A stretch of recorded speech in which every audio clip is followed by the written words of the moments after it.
Welcome to yours media. నేను Mahesh. College to college transfer process and అదేవిధంగా ఈ autonomous కాలేజ్లో కొన్ని సీట్స్ ఉన్నాయి, వాటి గురించి కూడా మనం డిస్కస్ చేద్దాం. వీడియోకి వెళ్ళే స్మాల్ రిక్వెస్ట్, ఇలాంటి అప్డేట్స్ ఏవి కూడా మీరు మిస్ అవ్వకుండా ఉండాలంటే మన ఛానల్ని సబ్స్క్రైబ్ చేసుకోండి. ఇక వివరాల్లోకి వెళ్ళగా, అటానమస్ కాలేజ్లో సైబర్ సెక్యూరిటీ కింద 10 సీట్స్, ఈసీఈ కింద 12 సీట్స్, మెకానికల్ కింద 10, సివిల్ కింద 10, ట్రిపుల్ ఈ కింద 10 సీట్స్ అనేవి ఖాళీగా ఉన్నాయి.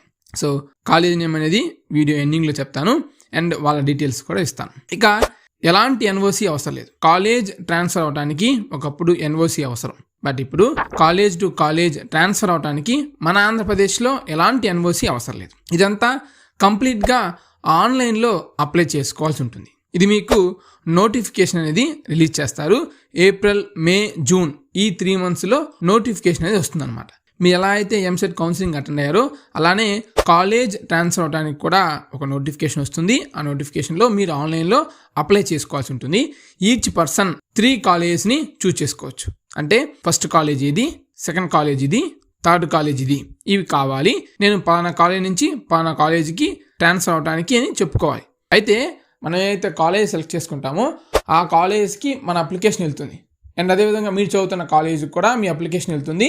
సోన్ పలానా మహేష్ మీ కాలేజ్ నుంచి పలానా కాలేజీకి ట్రాన్స్ఫర్ అవుదాం అనుకుంటున్నా అని చెప్పి వెళ్తే మీ కాలేజ్ వాళ్ళు అప్రూవ్ చేయాలి. మీ కాలేజ్ వాళ్ళు అప్రూవ్ చేసిన తర్వాత ట్రాన్స్ఫర్ ఏదైతే మీరు వెళ్తున్నారో ఆ కాలేజ్ మనం 3 ఆప్షన్స్ పెట్టుకుంటాం కదా, ఆ 3 ఆప్షన్స్లో కూడా ఆ కాలేజ్ వాళ్ళు యాక్సెప్ట్ చేయాలి. అండ్ యాక్సెప్ట్తో పాటు కాలేజీలో సీట్ అనేది అవైలబుల్గా ఉండాలి. అండ్ మీకు ఇక్కడ ఎన్ఓసి అవసరం లేదు, కానీ మీకు మెడికల్ సర్టిఫికేట్ కానీ లేదా పేరెంట్ ట్రాన్స్ఫర్ సర్టిఫికేట్ కానీ కావాలి. ఎందుకు అంటే మెడికల్ సర్టిఫికేట్ ఉంటేనే లేదా పేరెంట్ ట్రాన్స్ఫర్ సర్టిఫికేట్ ఉంటేనే college to college transfer possible అవుతుంది. అంతేగాని నాకు కాలేజ్ నచ్చలేదు, కాలేజీలో ప్రిన్సిపాల్ నచ్చలేదు, మేనేజ్మెంట్ నచ్చలేదు, కాలేజ్ స్ట్రిక్ట్గా ఉంది అంటే ట్రాన్స్ఫర్ కుదరదు. మీ పేరెంట్స్ ట్రాన్స్ఫర్ అయినందువల్ల మీరు మీ ఎడ్యుకేషన్ ఇబ్బంది అవుతుంది కాబట్టి సో మీరు కూడా ట్రాన్స్ఫర్ అయ్యి మీ డాడీ లేదా మీ పేరెంట్స్ ఎక్కడైతే వర్క్ చేస్తున్నారో అక్కడ చదువుకోవడానికి అవకాశం ఉంటుంది. అండ్ అదేవిధంగా మీకు ఫుడ్ అది సెట్ కాక లేదంటే హెల్త్ ఇష్యూస్ ఉండటం వల్ల సో నియర్ బై హౌస్కి ఉండాలి అనుకునే ఉద్దేశంతో కానీ లేదంటే near by hospital daily checkups ఉన్నాయనో లేదంటే మంత్లీ చెకప్స్ అనో ఇట్లా రీజన్ వల్లే మీకు మెడికల్ సిచ్యువేషన్స్లోనే మీకు పాసిబుల్ అవుతుంది కాలేజ్ ట్రాన్స్ఫర్ అవడానికి. ఈ యొక్క సర్టిఫికేట్స్ని పోర్టల్లో అప్లై చేయాల్సి ఉంటుంది. అండ్ మీకు ఇక్కడ ప్రాసెసింగ్ ఫీ అనేది 2000 మీరు పే చేయాల్సి ఉంటుంది. మీకు ఫీ రియంబర్స్మెంట్ వస్తుందా అంటే పక్కాగా ఫీ రియంబర్స్మెంట్ రాదు.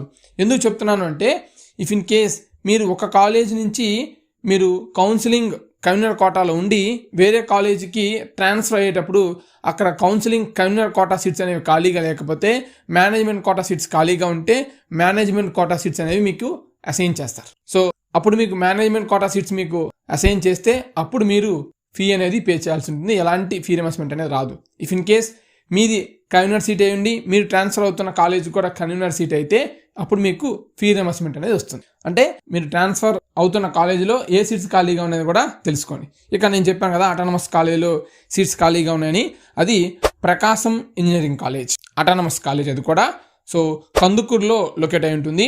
ప్రకాశం డిస్టిక్, ఓల్డ్ ప్రకాశం డిస్టిక్ ఇప్పుడు నెల్లూరు డిస్టిక్కి చేంజ్ అయింది. సో ఈ కాలేజీలో ఈ సీట్స్ అనేవి ఖాళీగా ఉన్నాయి. సో కంప్లీట్ ఆ ప్రాసెస్ పరంగా మీకు ఏమైనా హెల్ప్ కావాలన్నా సరే ఆ కాలేజ్ వైస్ ప్రిన్సిపాల్ నెంబర్ అనేది డిస్క్రిప్షన్లో ఇచ్చాను, సో చెక్ చేసుకోండి. అతను మీకు కంప్లీట్గా గైడ్ చేస్తారు. అదేవిధంగా మీకు ఈ ఏదైతే ప్రాసెస్ అంతా మీకు తెలియకపోతే ఆ కాలేజీకి మీరు వెళ్ళే పని అయితే ఖచ్చితంగా కంప్లీట్ ప్రాసెస్ అంతా కూడా వాళ్ళే చూసుకుంటారు. ఓకే, ఈ సీట్స్ అనేవి ఖాళీగా ఉన్నాయి. ఫస్ట్ ఇయర్ అయిపోయిన తర్వాత ట్రాన్స్ఫర్ అవ్వచ్చు, mid of the first year transfer అవడానికి పాసిబుల్ కాదు. అండ్ సెకండ్ ఇయర్ అయిపోయిన తర్వాత కూడా ట్రాన్స్ఫర్ అవడానికి పాసిబుల్ ఉంటుంది. సో మీకు ఎలాంటి అసిస్టెన్స్ కావాలన్నా సరే కాలేజ్ ట్రాన్స్ఫర్ పరంగా సార్ కాల్ చేయండి, సార్ మీకు హెల్ప్ చేస్తారు. ఇఫ్ ఇన్ కేస్ మీరు కావాలనుకుంటే మన ఛానల్ నేమ్ చెప్పండి, సోన్ మహేష్ మీ నెంబర్ ఇచ్చారని చెప్పండి, పర్లేదు, మీకు హెల్ప్ చేస్తారు. ఓకేనా. కాలేజ్ టు కాలేజ్ ట్రాన్స్ఫర్ గురించి డీటెయిల్గా చెప్పాను.